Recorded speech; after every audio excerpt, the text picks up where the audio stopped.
第15章，一滴汽油，一滴血，一滴汽油是一滴血。英美侨民入集中营冒牌洋货，多人制服公教人员，苦不堪言。日本军队易闹反战，军纪腐败，贪污成风。上海几英里外的龙华塔，我执笔写这节文稿时，全世界都在闹油荒，包括石油、活水、油渣及所谓能源危机。大家现在才明白石油在战争中的重要。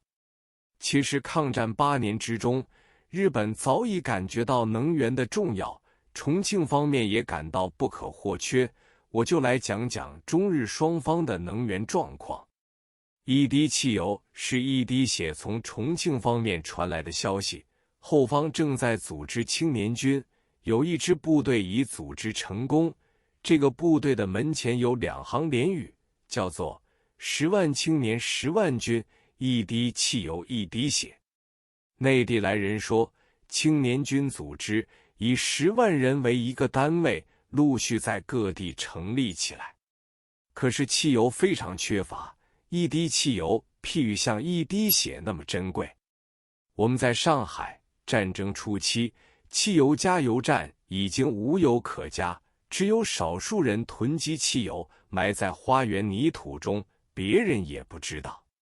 许多新贵拼命买大汽车，他们的汽油来源实在是一个谜。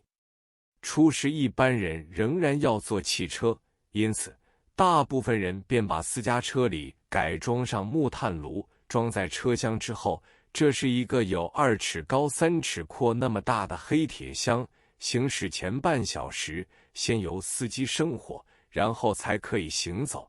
不但木炭的气息难闻，而且坐在汽车中热得像迫进火炉一般。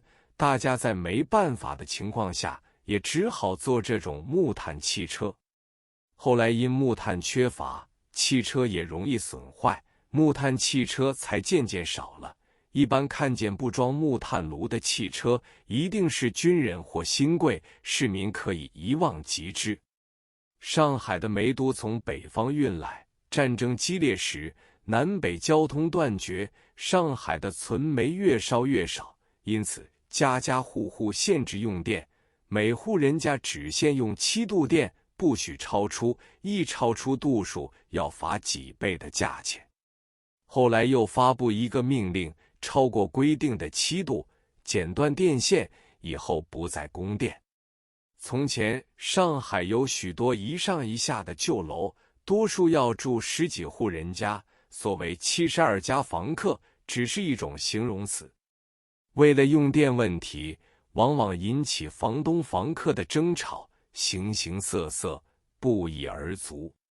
过去上海也有煤气，不过使用煤气的人家以西人为多，此外只有极少数大住宅才用煤气。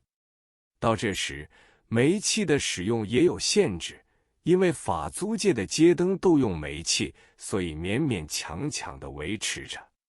一个月用7度电，大家都可以想得到，没有多少时间，开亮一会儿电灯，饭吃好了，灯便熄了。街灯也稀少暗淡的可怜，幸亏那时没有什么打劫或孤警党之类，治安倒没有发生问题。不过有一桩奇怪的事情，凡是大小舞厅、汉奸们的私人俱乐部、户籍歹徒的赌场以及游乐场等，依然灯火通明，真叫人莫名其妙。那时乡下人到上海，看见上海人家还能用7度电，认为是奇迹。京沪路线的用电是靠常州七树堰发电厂供给，沿京沪一带许多县份早已停止用电，七树堰虽继续发电，只供应铁路线火车之用。汪精卫病重时，七树堰发电厂的机器损坏了，这下子乡间谣诼纷纷，说是战争将要停止了。后来七树堰的机器修复，不然的话，日军的布哨以及汉奸们的安全必然大成问题。据南京来人说，南京供电采分区停电制，但是分得很不平均，夫子庙一带供电的时间较多，其余各区甚至几个月夜间不见光。我们亲眼看到这种情形，知道战争快要打不下去了。然而，这种情形仍然维持了2年之久，人民的痛苦也可想而知。我有一个打火机，家中还贮有一小罐电油，上海人称作鸡丝林，是我专用来加打火机的。我常把那个打火机放在手中玩弄，当时见者都很稀奇。这时，街道上出现了无数单车，上海人称脚踏车，连许多舞女也骑了脚踏车上舞厅。10大电影女明星由张善坤各赠一辆。此时还出现了奇形怪状的交通车，最别致的一种叫做孔明车，坐的人在前面，后面就是踏车的人。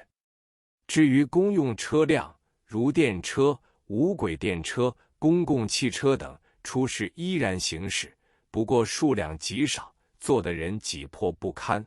公共汽车都是英国制的红色大车，有单层有双层。但不久，这种公共汽车又全部被日本人征用，开出上海之后，从此就没有驶回来。